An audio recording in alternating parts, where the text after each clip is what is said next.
Still on the Independent Day address by the President Bola Tinubu, the People's Democratic Party has described that address saying that it is lethargic and another windy rhetoric of false performance claims.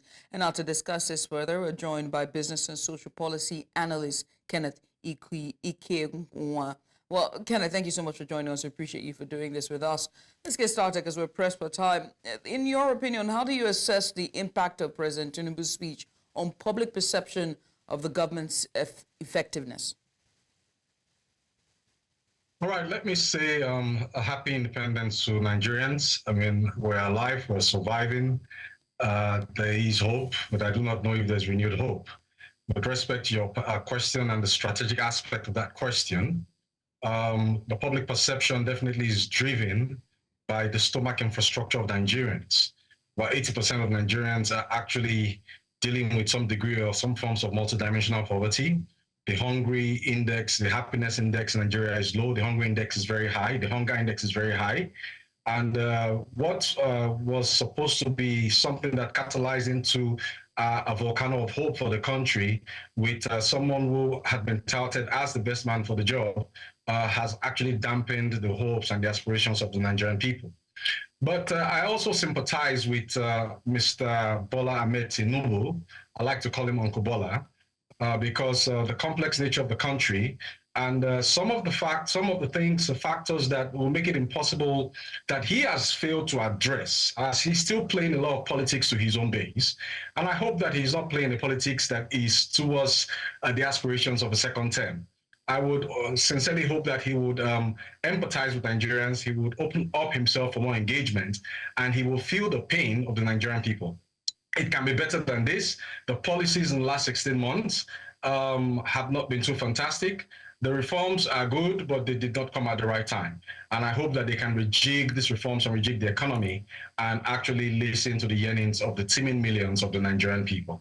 Now, let's talk about the PDP's reaction to the address by the president. They have described it as another rhetoric for false claim of performance or effective performance. I said it's lethargic. In what way can the government address the socio-economic challenges that was highlighted by the PDP? Okay, with respect to the PDP, if I was in America and if I was an American, I would have pleaded the fifth on that, to be silent on that. Because the people that you have in the APC today were people that were in the PDP, so it's just the same side of the coin with different political cleavages and aspirations. So I'll be very, very silent on that.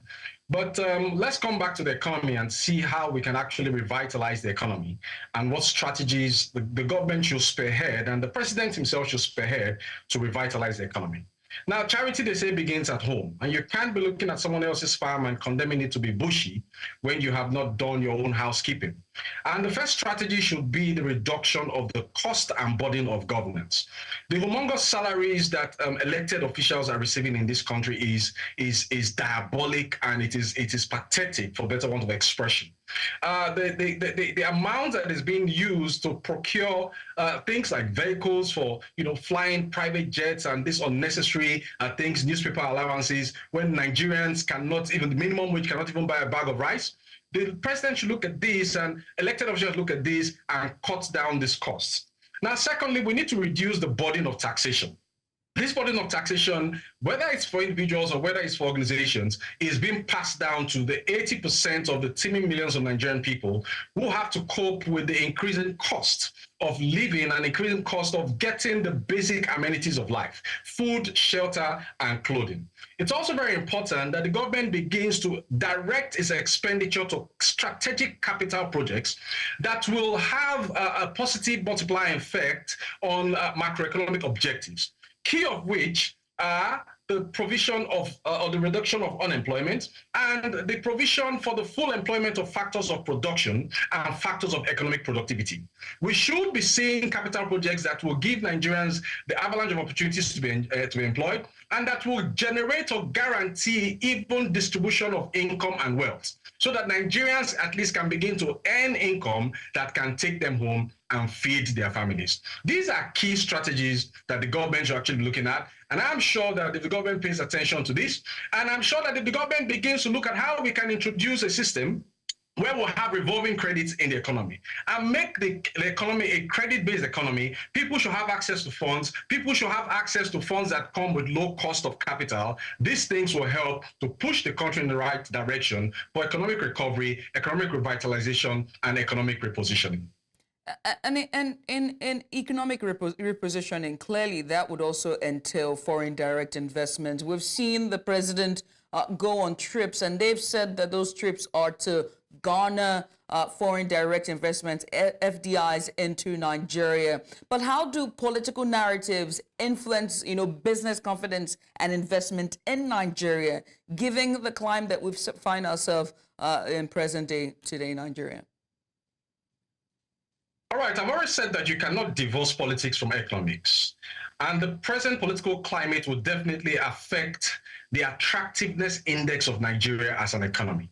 And so we should be honest with ourselves in asking two questions. Are people actually attracted to investing in Nigeria? In the last couple of 6 months, we saw not one, not two multinationals leaving the country, and we had pathetic, unnecessary explanations for why they were leaving, and people defending them to leave because some people were able to take over their assets. That is not right, and that is not good for an economy that is expected to be attracting foreign direct investment. It's also important that we differentiate between foreign direct investment and foreign portfolio investments. Are we actually attracting direct investments which have boots on the ground, which have more macroeconomic benefits, which create jobs, which create factories, which expands the potential for productivity and possibility for productivity in the economy? I think more of what we're attracting in the country, I don't have the statistics or data right now, is more of portfolio investments than direct investments. I also read the speech and I listened attentively, and I heard the president say in the last 1 year we've attracted 30 billion in FDIs. Now, I'm not differentiating whether it's FDI or FPIs. I think that is paltry. For an economy of Nigeria's size, a market size of Nigeria that has the kind of potential and the kind of reservoir and retinue of resources we have, attracting 30 billion doesn't help in any way to push the economy in the path of repositioning. So definitely the political climate and what has happened in the last 1 year is not giving what I would borrow using the Gen Z's language. It's not giving the right vibes to international investors out there. But that is not to sound like a prophet of doom. I think the opportunities in the country, I think if we improve the security situation, if we improve the index of economic freedom in our country, Nigeria, most likely we should be able to attract more investment, and that will saturate the economy, and that will reduce the pain that Nigeria is actually going through right now. Kenneth, I must say that I was able to catch your vibes there with that joke. But many thanks for doing this with us. We appreciate you for coming on. Kenneth Ikenwa, he is a business and social policy analyst and joined us today to talk more about the presidency's speech. Once again, thank you.